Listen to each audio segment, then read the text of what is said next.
if you've not had a cup of tafadhali, help yourselves.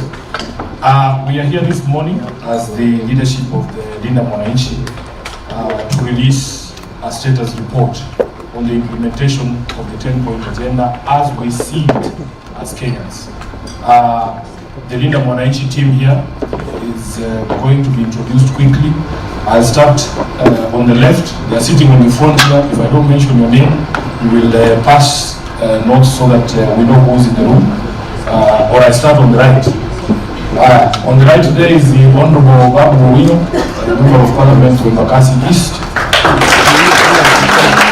Next to a gentleman known as Brian Weke, the MCA for Kilimani and the leader of majority in the majority whip in the County Assembly of Nairobi, Moses Uzalendo, the MP for Funyula, the Honorable Dr. Owino, the MP for Kaiti in Makueni County was our host on Saturday, the Honorable Joshua Kibiru. We have the Honorable Danson Washako, MP for Mwananchi from Kenya Taveta. Then we have the Deputy Party Leader of ODM and Senator for Vihiga, the Honorable Sosi. Then we have Nyati, the Governor of Governor James Orengo needs no introduction. Next to him is Honorable Anthony Kibagendi, Member of Parliament, Kitutu Chache South. We have Mzee Mzima here, the boxer himself, Honorable Ruben former MP Makadara. Then we have the newly minted leader of the majority in the National Assembly, Member of Parliament, Super South, Secretary General of the Azimio Coalition, the Honorable Karoli Moni is here. Then we have kijana mdogo sana anaitwa Obadia Barongo Mwananchi. Then we have my brother Mboko Kitutu Masala, Clive Gisairo, and TikToker number 1, as is well known. If I have not introduced you, I will still introduce you. Brian Weke, you pass me the list of any leader that is seated maybe at the back there. I don't know who decided on this lighting, but I will trust you. There must be a reason for the theme. Now, we intend to run this program very quickly. We have a statement that we've prepared to be able to lay a basis for what we are doing here this morning.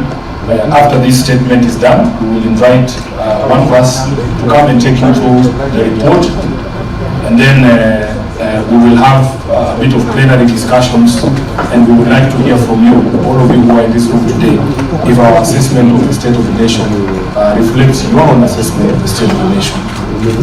So without further ado, this is the statement by the Linda Mwananchi leaders on the status of the 10-point agenda and the committee overseeing its implementation. Distinguished ladies and gentlemen, last Saturday, March 7th, 2026, was the day on which the committee overseeing the implementation of the 10-point agenda between our late leader, the Right Honorable Raila Odinga, and President William Ruto was expected to release its final comprehensive report. As Kenyans now know, that did not happen. And in their continued contempt of Raila's express intentions as stated in the document appointing the committee, they chose instead to do their own thing, releasing a report yesterday, not to the public as required by the appointing authority, but to a select few. The Linda Mwananchi leadership has long held that the mandate of that committee was limited in time and scope. When they were appointed, it was stated in plain English that they would be required to present progress reports every 2 months, with a final report on the 7th of March 2026. This finality deliberately falling neatly on the same date as the expiry of the 2 signatures of the document. Their sole mission, therefore, was to ensure implementation of the 10 items and deliver a final report on the 7th of March, period. What we witnessed yesterday was a shameful charade meant to hoodwink the public that the MOU had been implemented when it is obvious to all Kenyans that nothing could be further from the truth. This fact became apparent in a most embarrassing manner when attendees led by the Governor Cecily Mbarire openly challenged the President on the contents of the so-called report. Observers would also have noted that the President purported to extend the mandate of the committee by another 60 days in the same meeting where Dr. Odinga had earlier argued that there was no time limit in the implementation of the MOU. The confusion that Kenyans witnessed at KICC yesterday is enough proof that the so-called broad-based team are aware that they are lying not only to Kenyans but to themselves. We want to also make it clear that the ODM PG as an organ has no powers under the party constitution to make decisions such as they purported to make yesterday. You will recall that prior to and during the signing of the now expired MOU, it was the party's National Executive Committee under the leadership of the late Raila Odinga that processed and superintended the process. The purported extension is therefore ultra-vires, unconstitutional, null and void. Be that as it may, we have also held the position that whether or not the MOU had been implemented cannot be a matter of conjecture. If abductions and extrajudicial killings stopped after the signing of the MOU, we would all know because we all live here. If counties have received 450 billion shillings in shareable revenue in the current financial year, we would all know. If indeed Ruto and his government honored their pledge to respect the identity and integrity of political parties, it will be obvious to all of us. Today, we wish to present the two reports detailing the failures in implementation of the 10-point agenda, breaking down each agenda item and the falsehoods used to wrap them. Indeed, we have noticed that at the tail end of its mandate, the committee suddenly started traveling across the country, purporting to be conducting public participation. Yet the resolution to the 10 agenda items lay squarely with the regime of President William Ruto. Our expectation was that the committee would be domiciled at State House, seeking answers there on a daily.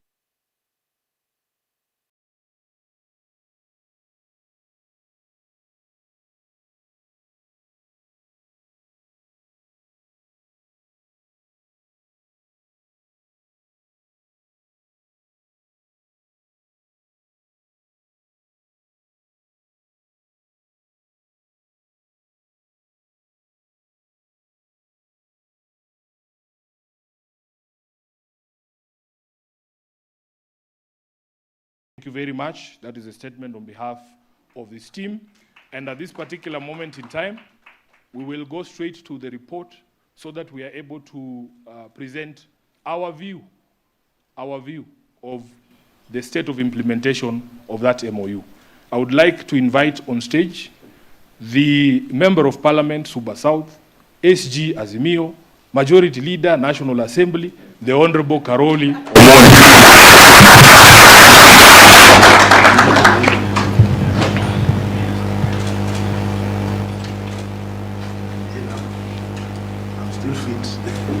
Thank you. Karoli, the meeting has given you 15 minutes to go through the report. Thank you. Asante sana Bwana SG. Good morning, everybody. I'm very happy to be here this morning, and I have with me what was launched yesterday here and what we are launching today. And the difference is amazing. Not just in terms of presentation, but in terms of the contents and details. 15 minutes, try and make good use of them. Let me start by explaining why we feel it is important that as Linda Mwananchi, we must also give a report on the 10-point agenda. First, we are here to defend Baba's legacy. That is why we are doing this. It is so important for us. And I think it is important for Kenya and those who have been with Baba all along in his quest for a better Kenya. This particular document has Baba's signature. So it is important that people get an accurate, truthful, independent, impartial, and correct report on what is being done about Baba's commitment to Kenyans when he signed the 10-point agenda. We are here to make sure political fraud is not committed on Kenyans in the name of Baba. That is why we are here. We must protect Baba's legacy. That is our duty as members of ODM, as members of Linda Mwananchi, as people who worked with Baba. Secondly, whether it is NADCO or whether it is the 10-point agenda, these documents were made in the name of the people. So there must be a people's report. not what you saw yesterday, a conspiracy of some sort. The people themselves must give a verdict. And what we are going to give here today is the people's report on what they think on the implementation of NADCO and the 10-point agenda. And finally, we all have national values in our constitution. There must be accountability. When leaders make certain public commitments, they must be held accountable. What we are trying to do here is to hold those who signed this to be accountable to Kenyans. So people may ask, how did we get about in compiling this report? What was our methodology? We did exactly what is expected in a situation like this. We had broad surveys, we contacted people by phone, by email, we asked questions, we engaged with the public. What do you think has been achieved on these particular issues? NADCO had 10 points, 10-point agenda had 10 points. So Kenyans have given us feedback. It is this feedback that we are now communicating to the rest of the world so that people can understand this. We looked at government records. We reviewed records in Parliament, which bills have been passed that were supposed to be anchored on either NADCO or the 10-point agenda. We looked at what has happened in the executive. How are they conducting executive business? Are they complying with the 10-point agenda? We looked at the judiciary. What decisions have been made in terms of the rule of law and constitutionalism? And we looked at the reports of other independent organizations, especially those in the civil society like Oxfam and the rest of them. So what we are presenting to you here is not something we just sat somewhere and created. It is a product of a consultative process, a scientific process, and with very good methodology. Now, how does our report relate to what was released yesterday? Let me start by telling you people the joke of the miniskirt. How do you define a miniskirt? A miniskirt should be long enough to cover the subject matter, but short enough to arouse interest. So if you look at what was launched yesterday, it is inimically short on substance. In fact, Mheshimiwa Obadia Barongo and Clive Gisailo here was laughing at their report on leadership and integrity. And since we are not propagandists, we are just people who like to give people correct information. If you look at their report on page 13, this is the report on leadership and integrity.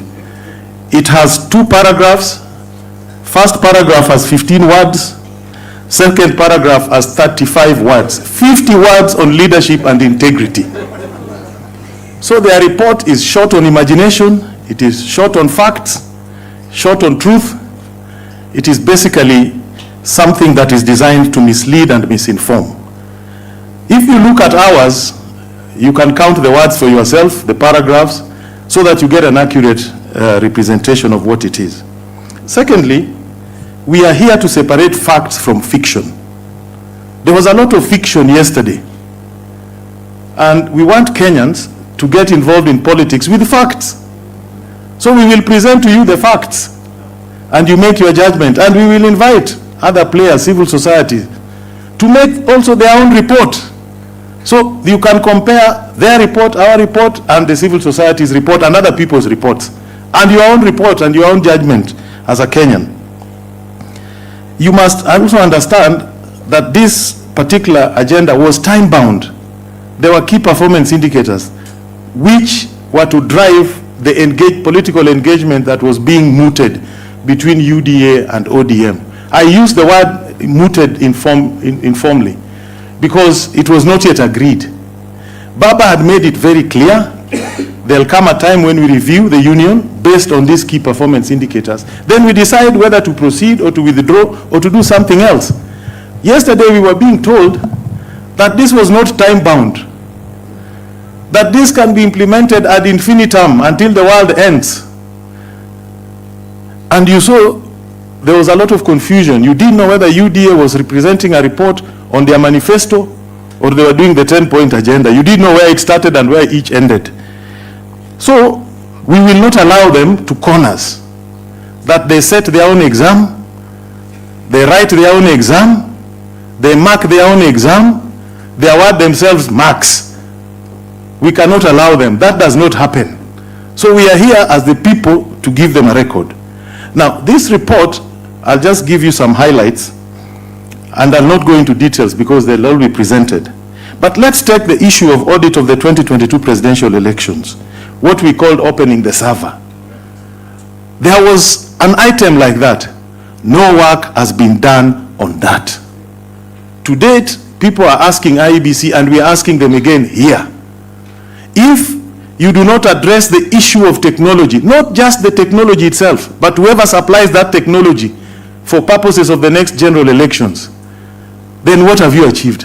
That was here. It has not been done, and they were too afraid to address it there.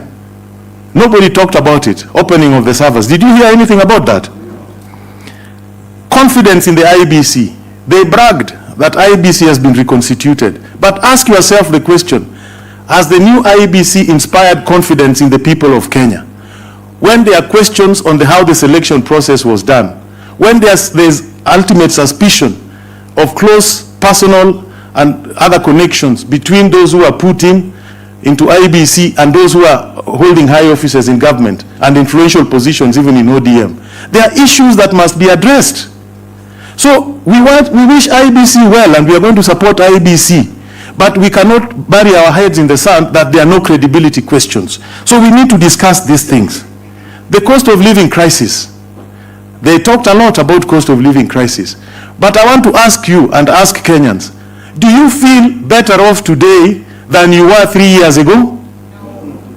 That is a question they ought to have answered there. Does your shilling buy you more today or less than it did 3 years ago?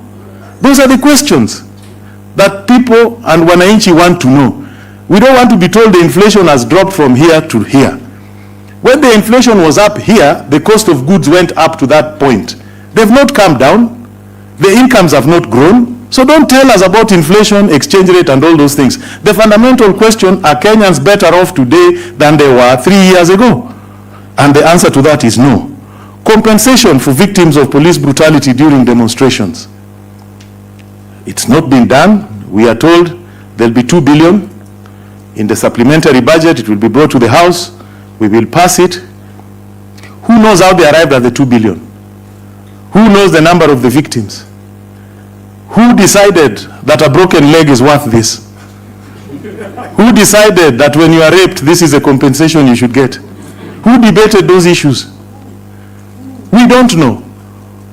The Victims Compensation Fund has not been activated, we know that. What about justice? What about accountability? Yeah? Where is that question? Nobody talked about it, because to them, you beat somebody, you maim them, you rape them, you dismember them, then you give them cash. And then you tell them. And then they made a very curious statement that we need a law to protect victims of demonstrations. Where on earth? The Constitution already guarantees it. We don't need another law. That was euphemism for bringing a law to regulate demonstrations. Yeah? You heard that. So when you look at the report, those are the questions you should ask yourself. Corruption. This government is mute on corruption. They don't talk about it. I challenge you to tell me the last time you had a senior government official talking about corruption. Tell me when. Oxfam's report, in terms of success rate, EACC has the lowest ever since it was constituted in the late 90s, 9% on corruption. They cannot talk about corruption. And I'll give you some basic examples. What just happened recently, which you saw. They leased sugar mills. Didn't they say so? And they told you it will bring efficiency. Did you ever hear of a valuation of the sugarcane that was in the nucleus estate? No. There was no valuation. It is like somebody giving you a supermarket to run full of stock in that supermarket and just telling you, I'll pay you rent for the floor space. Not the stock in the shelves. I hope you're getting me. So they took the nucleus estate of public sugar mills. They are turning it into sugar, selling and getting money. That is open theft. And whoever is doing that in another 19 months tutakutana on that issue, because that is theft. It is like walking into a government office and walking out with the chairs. That's what it is. So there are many, many issues. Corruption, nothing is happening. They'll tell you, okay, rule of law, constitutionalism. There is no government in the history of this country whose initiatives have been declared illegal and unconstitutional in the number that this administration has had. Whether they are appointing advisors, illegal. They are appointing cars, illegal. Just go and do a count. No government has had that record. Everything they touch, illegal. This, illegal. That, illegal. So where is constitutionalism? Where is the rule of law? So my friends, we have a lot of work to do, but to basically tell the Kenyans the truth and to ask them that if you truly cared about Raila's legacy, then please, this is not the way to go. This is fraud. This is unacceptable. This is not what Baba wanted. And this is just part of the scheme, to confuse Kenyans. And I hope when they'll have an opportunity to read our report, which is here, they will know the truth. Thank you, and God bless you.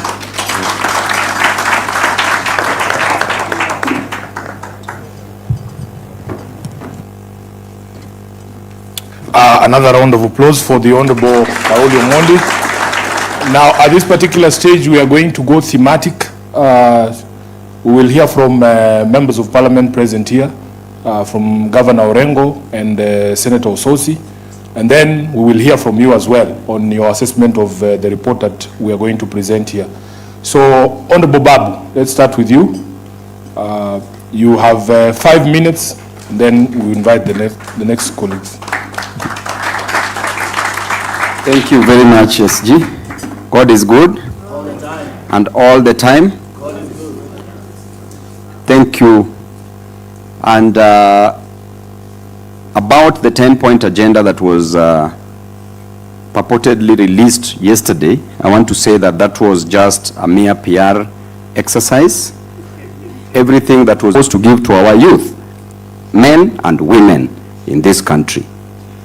We look at the important things that must be done by this government to create jobs, and they haven't considered any of them. For us to have serious jobs in this nation, we must industrialize. There must be an industrial revolution, industrialization. But the capacity, when we talk about energy as a part of the infrastructure that we have in this nation, the electricity that we produce in this country, the cost is so high. We only produce around 3 that cannot support industrialization in this country. Then the president was telling Ethiopia in 2025 launched the Grand Ethiopia Renaissance Dam. That dam alone is electricity. Kenya itself is importing 400 megawatts of electricity from Ethiopia. That dam contains 74 billion cubic meters, the capacity, and was constructed at a cost of only $4. Then we are being told that in the year 2040, we are expecting nuclear energy at a cost of 500 billion Kenya shillings. The cost, the housing that we are doing, affordable housing, per year we are spending 120 billion Kenya shillings. In 5 years, we'll be spending 600 billion Kenya shillings. Meanwhile, affordable housing is a private good, and the role of a government is not to participate in provision of private goods, but to facilitate consumption of merit goods like education and health, and also provide public goods like roads. So you wonder, where is our priority? Where did we go wrong as a nation? That what we want to achieve in 2040, Ethiopia has already achieved by 2025. So therefore, when it comes to issue of handling jobs in this nation, we are not ready. Electricity is very costly in this nation as compared to East African countries.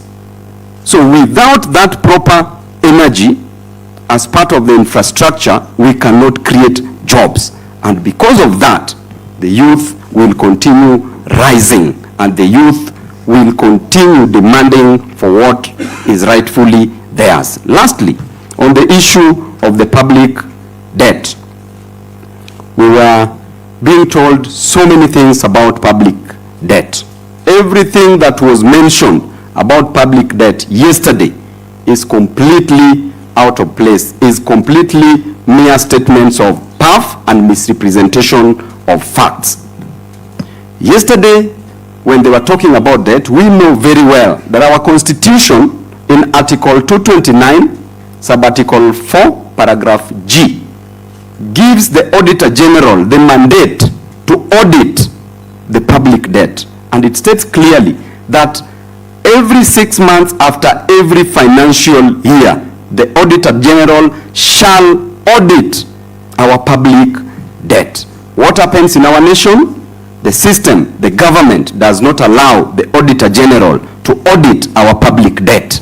What is happening in our public debt? Right now we have a debt of 12.3 trillion Kenya shillings. Out of that is the domestic debt, is the foreign debt. Then every year we are paying 2.3 trillion as debt. The problem is not taking a debt. We all know all this from the economists who are here, that a debt is not a problem, but what you do with that debt is what is the problem. We borrow money for personal consumption. We borrow money for recurrent expenditure. We borrow money to loot as a nation. And the moment you loot that money, that debt becomes unproductive debt. The debt that we have is not productive. And therefore, we are not even creating jobs, because the moment we make the debt be productive, then we shall be creating jobs with that debt. A child born today in 2026 is born with a debt of 200,000 Kenya shillings, approximately. Therefore, where are we headed as a nation? Because we are still going to borrow more money just to waste. And therefore, my scorecard on a scale of 0 to 10, I want to say that the government has scored -1. Thank you. Thank you, Honorable Babu. Honorable Undo, 5 minutes, please, so that we can engage the... Thank you. Thank you, ladies and gentlemen. When I listened yesterday and what I read yesterday, it was a sad day for Kenya. It was a sad day for the followers of Raila Amolo Odinga. It was a sad day for Raila Amolo Odinga wherever he is. What I saw yesterday was actually praise and worship of the king at State House.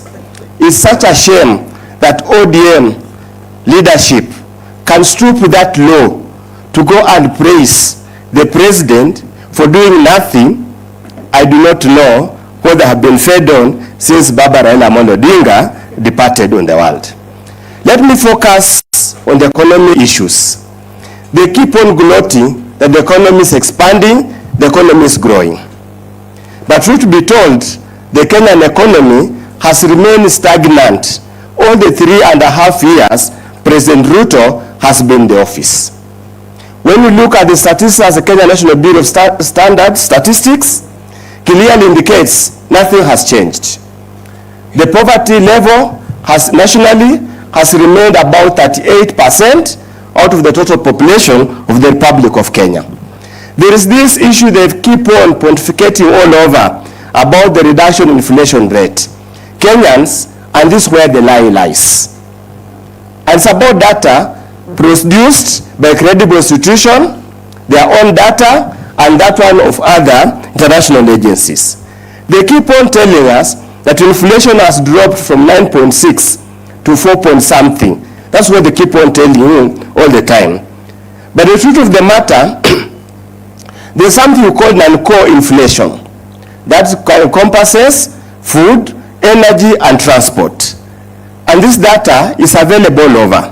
As at the end of December 2025, the rate stood at 10.1%.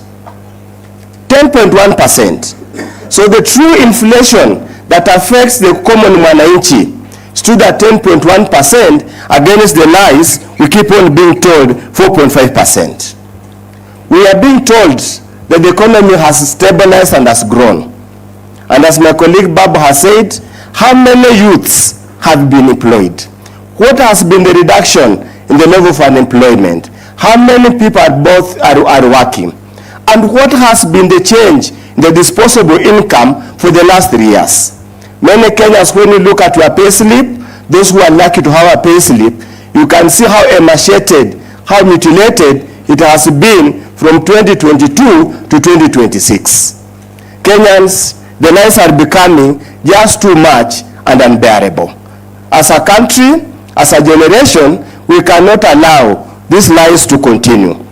On the issue of securitization that have been told us, you have heard what the Office of Auditor General has spoken about Talanta Stadium. What is happening in the sports fund, the blatant looting, exaggeration of the cost of the Talanta Stadium to a whopping 10 billion, where the money has been lost. Much more is going to be lost at Bomas of Kenya. Much more you are going to see in these other funny grandiose projects they are going to set up. And for record purposes, and this we have said and repeat to say, securitization is debt of record. That's the fact of the matter.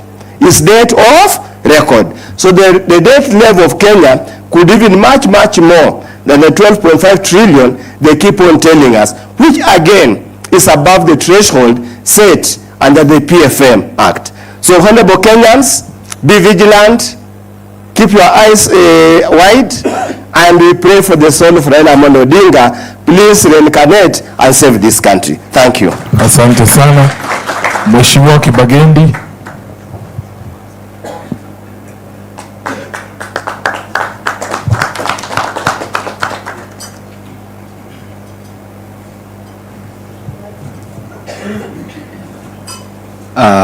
Thank you, my SG, and I'm indeed proud to be associated with this wonderful team, people who truly mind about our country. I would like to speak initially on issues to do with the in the 10-point agenda. One of the issues we wanted tackled is the issue of protection of rights to assembly.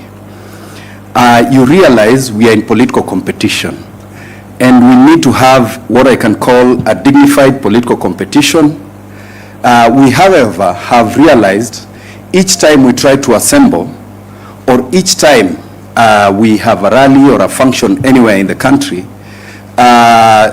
this fearful legion of looters have continued to try and disorganize us. They even send goons to our meetings.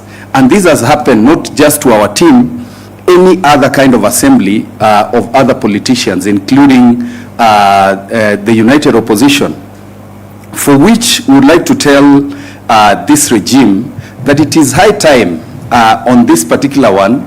We are giving you, like Babu Wino said, -1. For me, I'll give you 1 on the protection of rights to assemble. The other thing I would like to talk about is corruption, and focus for me will be around the Ministry of Health and SHA. You realize this is an area I've given a lot of attention, and you have seen me even at one point have a very intense altercation with the architect of corruption in that ministry, Honorable Duale. Honorable Duale constantly plays politics with the people of this country. You have seen the Auditor General has given reports not once, not twice, whereby lots of money have gotten lost from SHA. And I'm here to tell you that I sit in the health committee, and I can confirm that we have a problem. We have a problem in the Ministry of Health, from personnel management all the way to how SHA is being run. We have what we call conflict of interest, particularly from the same architect of this looting, who is one of the chief suppliers in KEMSA. He is a provider of the system that has totally refused to work in SHA. And they are the people who ensure hospitals that do not exist or hospitals that do not offer services are the ones that are paid first. You know, this regime is allergic to truth. And that is why when I said the other day that Parliament has been auctioned, and I'm saying it here again, and those who have a moment, please talk to Honorable Tangula, Senior Counsel. I saw Honorable Tangula go when you are having the LSK elections. The gentleman does not even realize he needs to have a practicing certificate to be able to vote. And he is here coming with what I can call Bukusu Diskomatanga rules to use them in Parliament for issues, things I've said outside Parliament. We need to have a Parliament that protects Mwananchi, a Parliament that fights corruption. We have a Parliament that is enhancing corruption in this country, in the sense that they have aided the executive to do the wanton looting that you are seeing today. My colleague has spoken about the stadium, Talanta Stadium, and many other projects. And recently, again, on corruption, believe you me, Parliament handed over an opportunity to the executive to a point of, is it 5 trillion Kenya shillings? They call it infrastructure fund, but I call it pocket money for them to use in the coming election. But I believe Kenyans understand and know what they actually want. The other thing I would like to talk, sorry, before I finish on corruption, and that is why I'm asking Kenyans, on the issue on Ministry of Health, we need to go hard, particularly on this CS, Aden Duale, who keeps chest thumping, that is the one who gave the EACC CEO the job he has today. He gave the job, you realize they are kinsmen, and the person who is at DCI, and hence you realize EACC is busy being used to deal with politicians who do not agree with this regime that is allergic to truth. They recently sent me a letter, SG, to my NGCDF because I do not agree with them. They sent a letter to the fund manager, and they are not specific, even on the specific project they want to look at. They are on a fishing expedition, and it is Duale who is instigating this. It is Duale, and it is because I will continue. I will not be intimidated. I'll continue talking about the corruption in SHA. We will not stop. And I'm calling upon Kenyans. It is high time, including the TikTokers, let us aggressively pursue this issue of corruption in SHA. Now, to finish, I've heard the president throw around numbers about the number of people that have been employed in government. 1 minute, he says there are 250,000 people employed in Mjengo, as if every Kenyan is a fundi. He again goes on to say he has exported close to 400,000 young people to work, particularly in the Middle East. But one time, together with some journalists, we decided to do an audit of the number of people who have actually exited this country to go abroad for work. Because when you go for work, you get a work visa. The number does not get to even 89,000. It is about 88,000 plus a few hundreds. But we keep allowing and particularly to the media, we need to be more concerned about these numbers. Let us ask them to show us how many people have actually gone to Saudi Arabia, how many people have gone to Dubai, how many people are in Qatar, so that we get the right numbers. We should not allow this regime to continue lying to us about the number of people who have been given opportunity to work, whether it is locally or even abroad. I truly appreciate this opportunity, SG, and let us continue. Let us ensure we are fearless and we must confront this monster. Thank you. Asante sana. There are two more members of parliament who will speak, then we go to the next category of speakers. I will have the Honorable Barongo come on stage, please.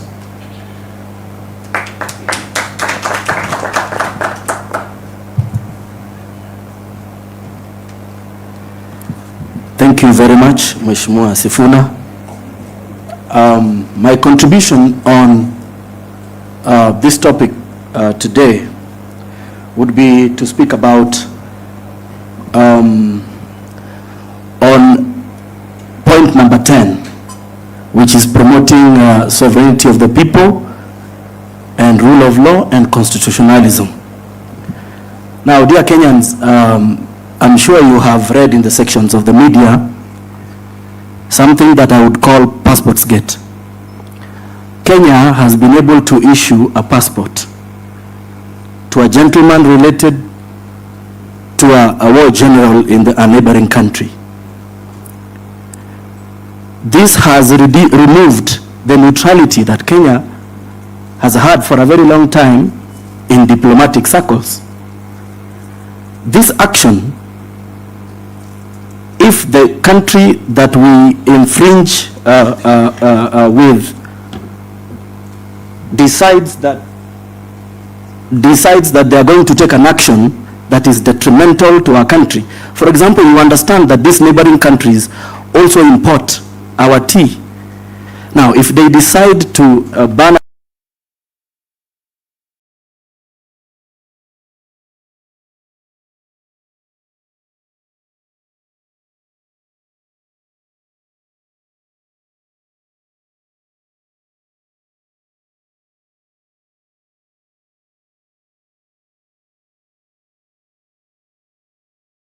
left alone, and the neutrality that we for a long time enjoyed will disappear. Kenyans going into other countries will now go through a multiple layer of security checks, which we did not have previously. Does this really help Kenyans, or it leaves us poorer than we used to be? Now, also on the right to peaceful assembly, just this morning, the state again has sent goons to this venue to come and interrupt what I believe is a constitutional undertaking. A government that knows what it is doing should not be afraid of a peaceful assembly of people where we are just going to contribute to a discourse that is meant to make our country better. During our Linda Mwananchi rally at Kitengela, there's a gentleman called Vincent Ayomo who was killed. What has happened? What has the government done since that loss? And as we are heading into an election, what should we expect from this government? Are Kenyans optimistic that this government is going to create an environment in which Kenyans will exercise their full rights of choosing the leaders that they desire to push this country forward? On the point around promoting and protecting young people, how does bullying wakina Zwena here when they are creating content help them? How is that creating an environment in which a Kenyan is supposed to exercise their right to oversight their own government? And how about what we are seeing the government doing, which is evicting young people from spaces in which they are doing gainful business activities to provide for their livelihoods? How does that leave Kenyans better off? What we are seeing here and what we saw yesterday is a government that is engaged in self-glorification, is a government that is out of touch with the reality. We might say all of these things that we want to say here this morning, but the fundamental question we should ask ourselves is, are we better off? Are we better off? I can speak personally about my payslip. This government takes a lot of money from my payslip. It is an amount of money which, if I had, would today be employing more than 6 people on a minimum wage. How am I supposed to be happy about that? For this and other reasons and the contributions that my colleagues have made, we want to ask Kenyans not to be defeated in their minds, to maintain the vigilance at an individual level. As leaders, we can say whatever it is that we want to say here, but as Kenyans, we must decide that we want better for our country. And if we do that, we will be very ready to die standing than to die kneeling. Thank you very much. Asante sana. At this stage, I want to apologize for the gender monotony. There is a reason. Our colleagues in Parliament of the female gender have found themselves in a very tough situation. They are the focus of all sorts of intimidation from political parties. In fact, if you remember, there is a senator who was kicked out of Senate just because she appeared at a rally for the united opposition. That's not to say they are not with us. You will be very surprised. When the time comes, they will come out when it is safe. We are creating an environment where it will be safe for everyone to come out. So, lastly, the Member of Parliament, Clive Gisairo, please 5 minutes, then we go to the next round. In the next round, you will see some bold young women who no one can threaten. They will also be speaking. Thank you. Thank you. I'm sure I'll stick to the 5 minutes, having gone to Alliance. So, firstly, I think we need to close this country for renovation. And while doing renovation, we'll start the cleanup from State House, because that's the heart of the mess of this country. One of the 10-point agendas was to stop wastage of public resources and promoting government efficiency. Listening to them yesterday, the first thing they said in stopping wastage was doing away with the spouses and all those shenanigans. You cut on spouses, but your State House budget goes up to 17 billion. I do not need to make public what I give my wife. I just need to get it for myself, and wife is taken care of.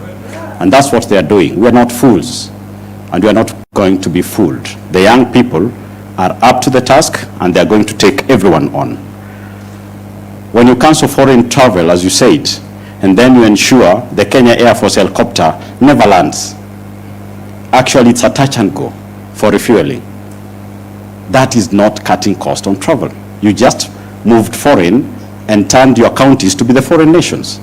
So when you're moving from this county, the next minute you're in the next county. And then we say we are cutting travel costs. We are not. We've actually ballooned travel costs. Tell me when you never heard of that helicopter for 72 hours landing somewhere in this country. What's the cost of keeping a helicopter on the air?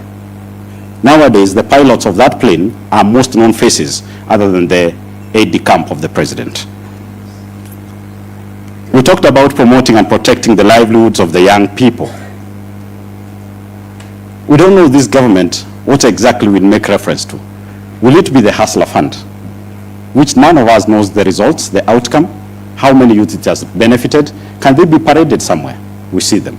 Or does any one of you know any? Are we going to talk about the empowerment program?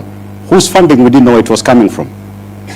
Our colleagues in Parliament were all over the place with empowerment programs, spending billions of funds that nobody knows the source and the intended outcome of those level of tokenisms.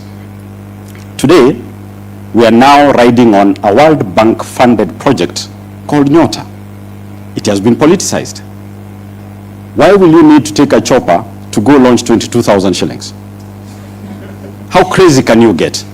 You know, you can be holding a doctorate degree, you can be a doctor by title. After all, can he have a photo of his classmates? We don't know where some of these titles are gotten from, because the acts and actions do not employment. Oh, we've employed 100,000 teachers. Cut us some crap.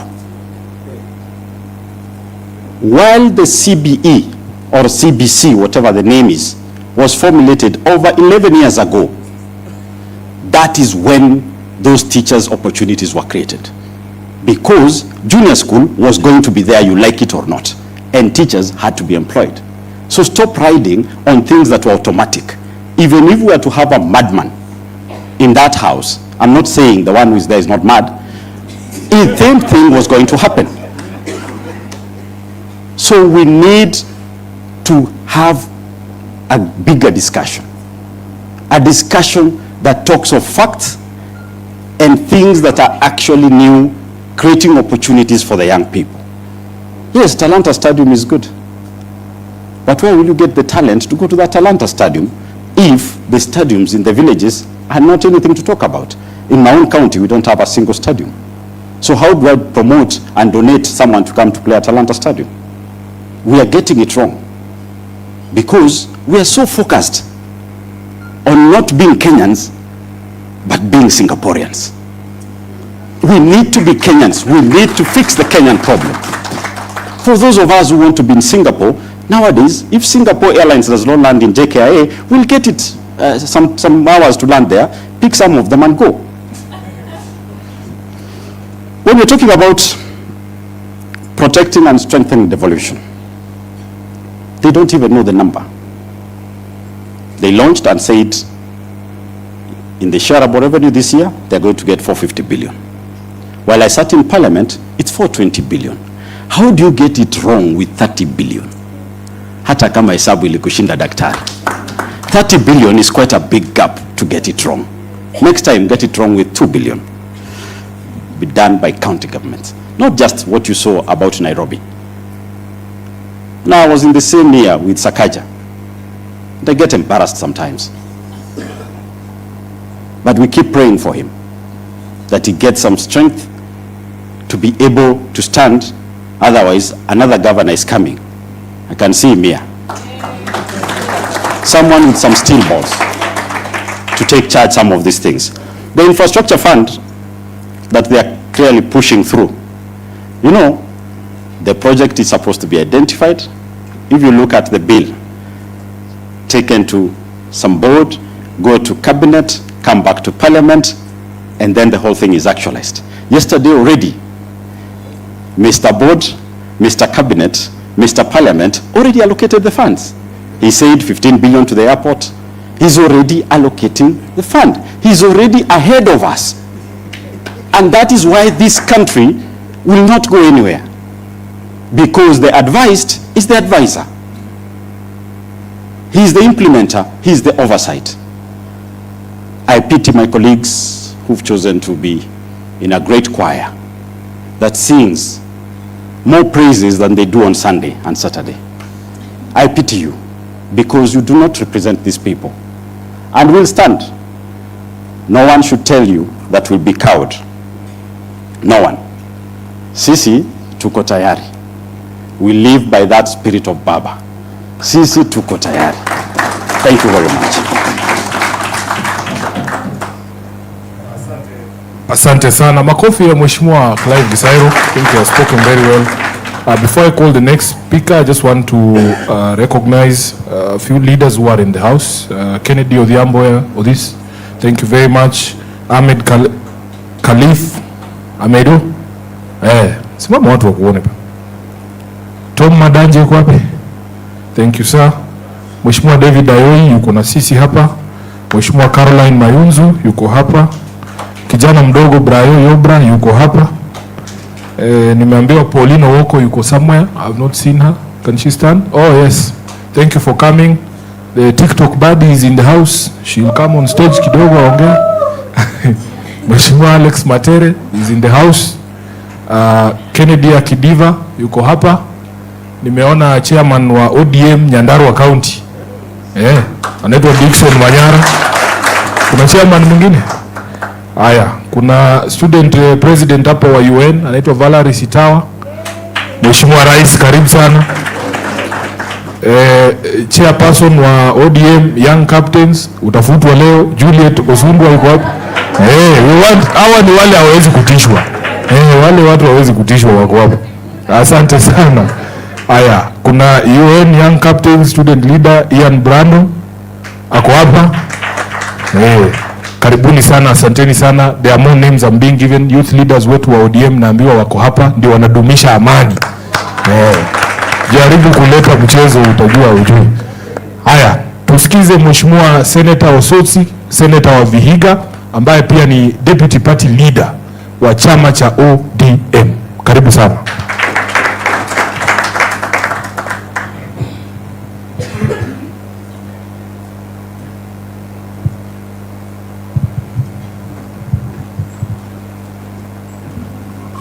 Good morning, everyone.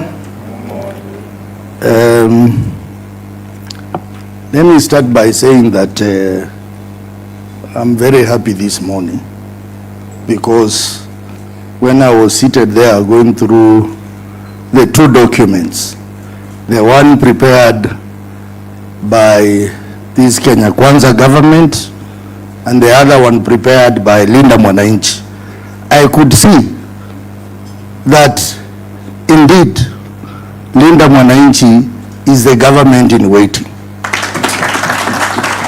Because if you look at what these people released yesterday, then you wonder what they had been doing for a whole year. In fact, one of the resolutions of this gathering should be that Senator Zani-led committee should be surcharged for spending public money and doing nothing. But let me say this. During the funeral of our late party leader, Raila Amolo Odinga, I was given a chance to address the gathering. And I said that the greatest gift William Ruto was to give to Raila Amolo Odinga was not offering him a state burial, but implementation of the 10 points agenda. It is sad that more than 3 months after Raila was put to rest, our president has done nothing. Instead, yesterday, he paraded himself there to talk about what he has achieved, which was full of lies as a president, but not the specific issues in the 10 points agenda. I am happy today, wherever he is listening to us or watching us, he can see we are now telling him what he should have done. Let me now go to the issues. Let me start by devolution. Strengthening devolution. I heard them talk yesterday how they are dispersing enough funds in time to counties. And it is sad that I saw a group of governors there clapping when they know the truth. Governor Orengo is here, he will tell you. Senator Sifuna is here, he will tell you. Counties go for 3-4 months without disbursement from the national government. And they were seated there clapping to the falsehood that they get money in time. In the 10 points agenda, Raila wanted our counties to get a minimum of 450 billion shillings. But that 450 billion shillings was tied to the financial year 2024-2025. But 2024, 2025, we got less money. The following year, which was financial year 2025, 2026, instead of giving us 450 billion, which the senators had pushed hard, they gave us 415 billion, less by 35 billion. Now, 2026, 2027, contrary to what William Ruto was telling us yesterday, we have now just processed the budget policy statement. It is talking of 420 billion shillings. Yesterday, the National Assembly passed the Division of Revenue Bill with 420 billion. So why is this man lying to us in daytime that is going to give us 450 billion when in the BPS it is 420, when in the Division of Revenue Bill it is 420? See you in Mwongo. Still on devolution, he promised Kenyans that all devolved functions shall be transferred. We are sitting here, instead of him transferring functions to counties, he is taking over the functions of counties. You can see this stampede to build the markets in our counties. Those markets are not built by governors. They are built by William Ruto using revenue from housing levy. We are seeing the so-called industrial park, and this is going to be a white elephant in our counties. Who is doing it? National government. So we are far off from implementing devolution, and in fact, devolution has suffered under William Ruto. The other issue is on electoral justice, and this was one of the issues identified in the NADCO report, and it was very clear. And you remember we went out to protest to say open the servers, open the servers. NADCO recommended that we have a note of election systems. What has happened so far? Nothing. Even the recommendation to set up a committee of experts from ODM and from Kenya Kwanza. ODM presented a name of retired Attorney General Amos Wako to that committee of experts. UDA or Kenya Kwanza has not even submitted their name. And now, we are now being told that the company that was involved in election malpractice, Smartmatic, was irregularly brought back just before Marijan left. Just before Marijan left, they extended their contract. So nothing has been done so far on that. And that, William Ruto did not speak anything. On the matter of youth, promoting and protecting the livelihood of young people, I want to say that the gift that this government should have given the youth of this country is to implement the provision of Article 100 of the Constitution. They have not done anything on that. They told us about hustler. They are no longer talking about hustler nowadays. Instead, for conveniency, they have jumped onto the water program. They are now moving around the country saying we have brought Nyota. Nyota is a World Bank program. William Ruto should tell us what he has done for the young people of this country. Even hustler now, no one knows how much money has been raised, who is borrowing. It is a fraud. Lastly, on the issue of the right to assemble, you have seen for yourself, even today in the morning, they wanted to disrupt this assembly by bringing goons. You have seen what they have done to our meetings. That one, we cannot even talk about it in terms of implementation. Because now even this government is now relying on goons to deal with the political opponents. And this is how Haiti started. And now Haiti is a big problem. So we are saying on this one, nothing has been done. And this team is going to join the JNCs during the June anniversary. Now, on the issue of compensation of victims of police brutality, I want to agree with Mheshimiwa Mondi that how did they arrive at the arbitrary figure of 2 billion? How did they cost it? Because we are told over 250 youth were killed. How did they arrive at 2 billion? How did they do the assessment?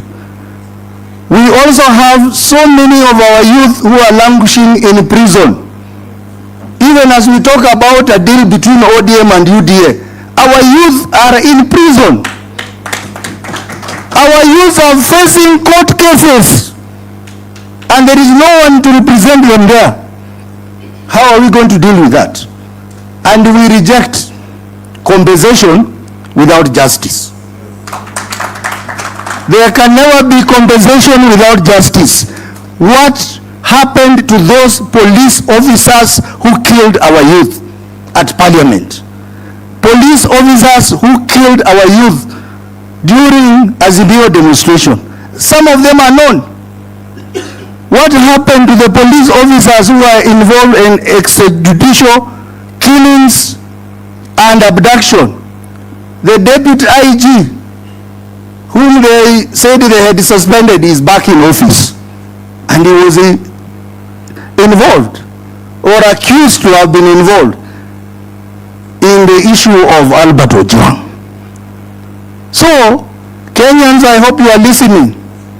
I hope you listen to the lies that were made to us.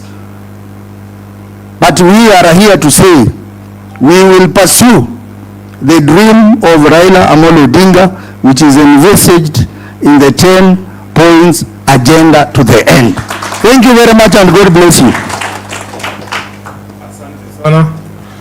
Now I want to invite on stage the last leader from our side, the governor for Siaya, the Honorable James Orengo, and as he comes, there's names have been given here. The youth leaders led by Daddy are in the house. Daddy Okumu is from Dagoretti North. Mandela, Evanso, Balotelli, Fanon, Eriko, Mbule, Engineer Pete, yuko hapa, na director wa CMD, Frank Mukwanja, has joined us here. Mpigie makofi. Asante sana. Thank you, ladies and gentlemen and comrades. I'll be very short, and I don't intend to look at any particular subject in the 10-point agenda. But I want to begin by saying this.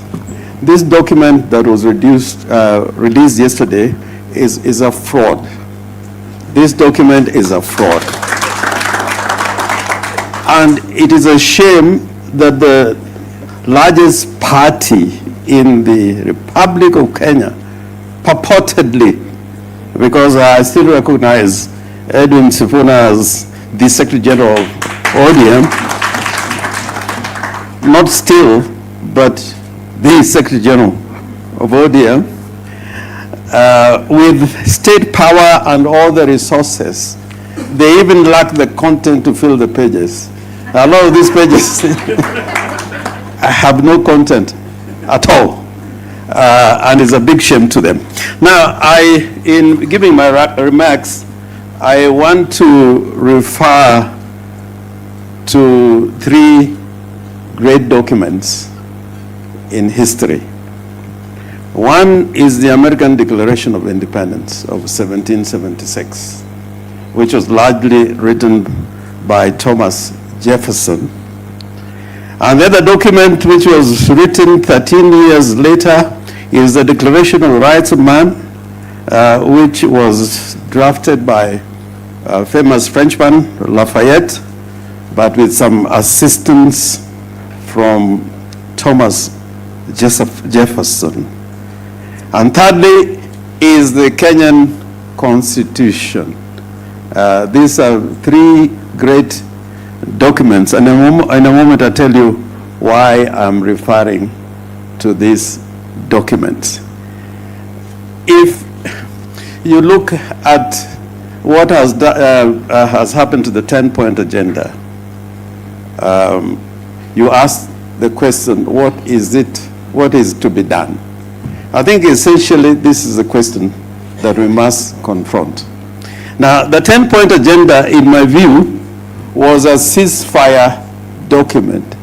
It was written at a time when Kenyans were out demanding for their rights, and the youth particularly were out demanding their rights in the context of what was happening in Kenya at that time. And then came the NADCO report and the 10-point agenda. It was a ceasefire document. It was telling Kenyans, hold fire. And we're holding fire for this 10-point agenda to be implemented. And you've been given a record of the implementation of the 10-point agenda, and I agree with many who have spoken before. I will give them also -1. I think that's, I agree with Babu. I agree with Babu on that one. Now, in the Declaration of Independence, which was written in 1776 by Thomas Jefferson, he brought in the notion, and America was being created as one, as a democracy. And in that document, he wrote in plain English words that rebellion is justified if there's contempt for the rights of the people, that a people are right, to go to rebellion when their rights were violated. The same thing with the Declaration of Rights of Man, and he said, if I may just read something in this, lawyer Firoz Norji used to like quoting this particular verse in the Declaration of the Rights of Man, written in the year 1789. And this was written by the National Assembly that was convened in 1789. The representatives of the people of France formed into a National Assembly, considering that ignorance, forgetfulness, and I emphasize the word forgetfulness, or contempt of the rights of man are the sole causes of public misfortunes and corruptions of governance. Now, if you look at these two documents, they have a resemblance in terms of content to the preamble to the Kenyan Constitution, to the Kenyan Constitution. And the Kenyan Constitution talks about we the people. Now, the big problem in Kenya is about the presidency. If you look at the 10-point agenda, the major complaint is about the institution of the presidency. We have in Kenya today an imperial presidency. That's why there's a lot of complaints about abuse of power, extrajudicial killing, abductions, violation of the freedom of assembly and the right to demonstrations, and many other governance issues. So the biggest problem we have in Kenya today is the institution of the presidency itself, full stop. If we can do something about the institution of the presidency and bring it back to what it should be according to the Constitution, then we'll be dealing with many of the problems that we have today. And me, what I can just say in a word, that the report yesterday was a call to action. It was a call to action. It was a call to action. It was a call to action. And that action is not going to be taken by governors, by members of parliament, by representatives of the various assemblies. It will be taken in the words of the Constitution, we the people. That is why the Kenyan Constitution talks about sovereignty is vested on the people of Kenya. And I can tell you, the hour has come. The hour has come. It is not 2027. It is now. The hour has come. This is the time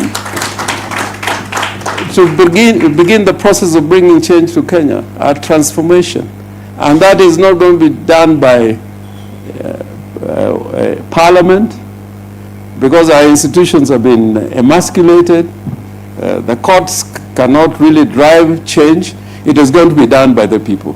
So the only advice I can give, and I'm prepared for this, and when I sleep, I'm very comfortable in my mind that Kenyans must come out now, not next year, not tomorrow, not next week, to claim their country together. If it takes another month, another 6 months, it will be more difficult. And I can tell you, when the people are united together, nothing can stop us from achieving our goals. So I plead with you that in the first phase, we must recapture the party called ODM. This is the first phase of the struggle. We must make sure that ODM as a part of the people must be reclaimed by the people. And we are lucky that the Secretary General is with the people. Amen. And the Deputy Party Leader also is with the people. And you are all with the people. After reclaiming our party back, state capture, from state capture, the second stage is to begin organizing. Because the ceasefire is over. The ceasefire is over. And I can tell you there is no way we can have free and fair elections until people come out en masse to determine what type of elections we're going to have. If you leave it to Kasongo the way I see it, and with the constitution of IEBC, it will still be lamentations next year. So the hour has come, the time is now. Let us go out and reclaim our country back. Thank you very much.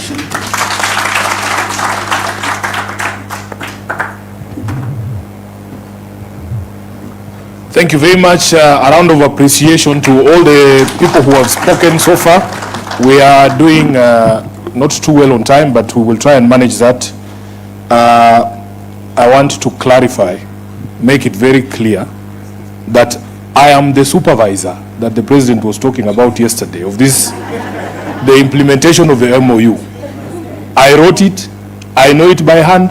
He didn't read it because I'm the one who took it to him. He didn't read it.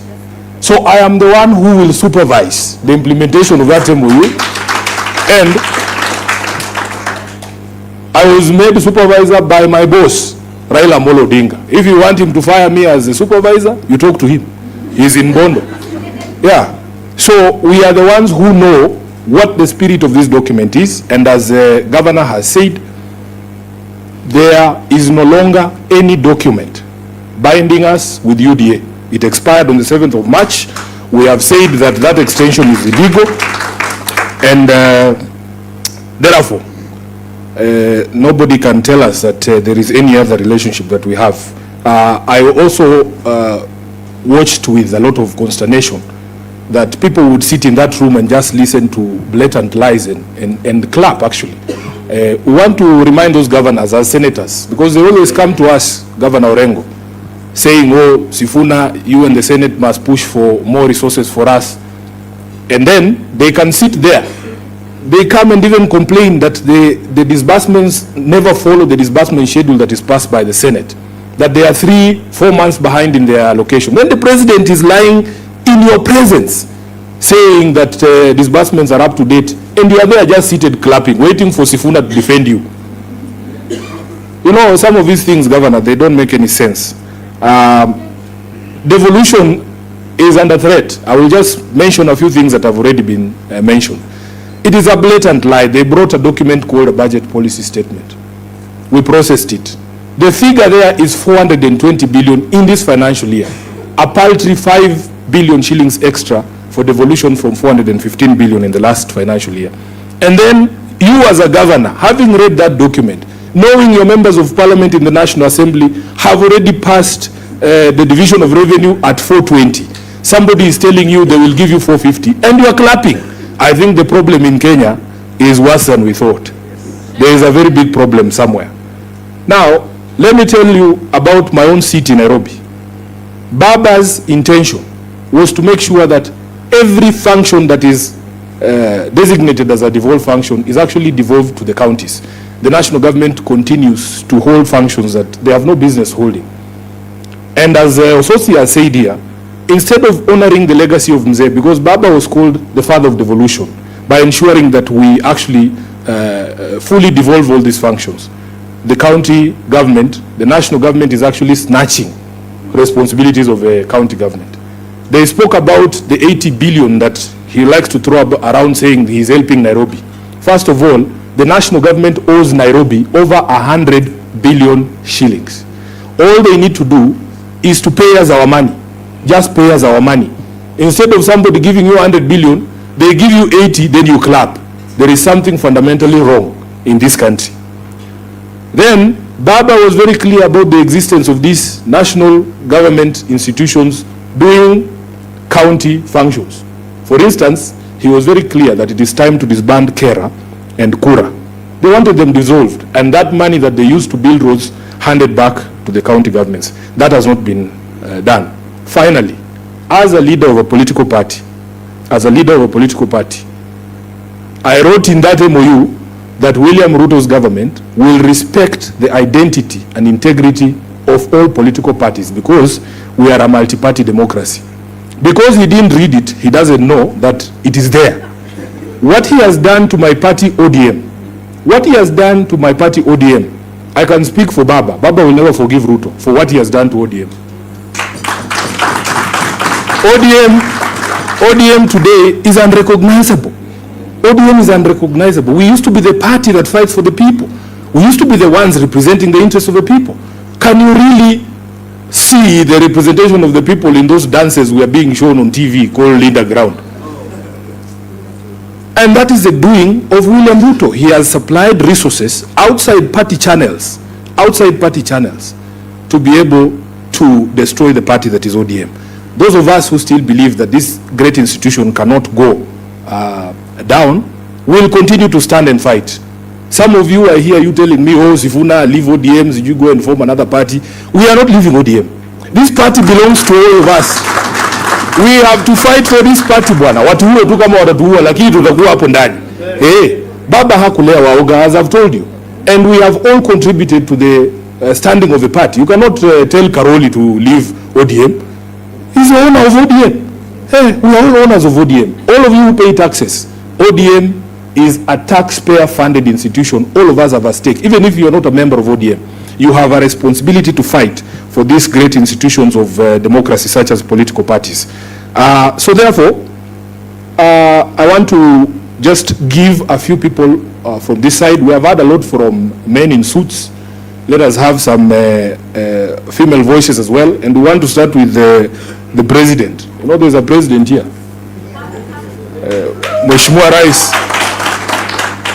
Unaweza kupatiwa mic hapo ndio tuende kwa haraka, because if we walk too much, we might take a lot of time. Madam President, you have 2 minutes. You can give us our assessment from the students' perspective, whether indeed you feel that the 10-point MOU has been fully implemented as they told us yesterday. Morning, everyone. I am Valerie Sitawa, a student at the University of Nairobi. Incoming Madam President, and we must get there. So today is a pleasure, and it's a wow thing that we have been given such a good opportunity to be with our leaders, sit down and discuss about the 10-point agenda. And first of all, I would like to point out to the unemployment part where His Excellency Mheshimiwa Babu Owino talked about. It's one of the most troubling issue in our country, and as much as we are in the universities, our parents are proud of us, but what is the aftermath? We go to school, we get to graduate, we get our degrees, but at the end of it, we get to become business people. Like, there's this girl in TikTok, she calls herself Mama Mboga, and she has a degree that can get her work. So opportunities are closed for us. We don't have representation. And concerning about education, we are a public university, and sometimes we don't get all the social provision from our schools, and all they can say is they are not getting enough funding, and we are looking up to the government.